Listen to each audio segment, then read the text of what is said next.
சீர்காழி அருகே அண்ணன் பெருமாள் கோவில் பிரம்மோற்சவ கொடியேற்றம் திரளான பக்தர்கள் கலந்து கொண்டு தரிசனம் செய்தனர். மயிலாடுதுறை மாவட்டம் சீர்காழி அருகே திருவெள்ளக்குளம் அண்ணன் பெருமாள் கோவில் அமைந்துள்ளது. திருப்பதிக்கு இணையான 108 திவ்ய தேசங்களில் ஒன்றாகவும் குமுதவளி நாச்சியார் அவதார ஸ்தலமாகவும் திகழ்கிறது. இத்தலத்தில் திருமங்கை ஆழ்வார் மங்களாசாசனம் செய்துள்ளார். இங்கு பெருமாளை தரிசிக்கும் பக்தர்களுக்கு வேண்டியவை வேண்டிய மாத்திரத்திலேயே கிடைக்கும் எனவும் குழந்தைகள் ஞானம் பெறுவர் எனவும் கூறப்படுகிறது. இத்தகைய சிறப்புமிக்க கோவிலில் ஆண்டு பிரம்மோற்சவம் புரட்டாசி மாதத்தில் 10 நாட்கள் நடைபெறும்.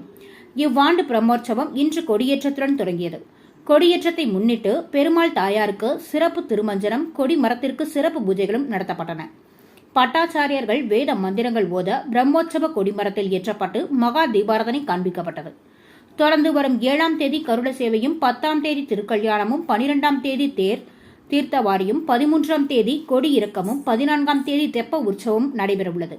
விழா ஏற்பாடுகளை கோவில் நிர்வாக அதிகாரி கணேஷ்குமார் தலைமையில் ஆனோர் செய்துள்ளனர்.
कन्यामास नवदिन महोत्सव कर्मणि दोषारोपण शुभ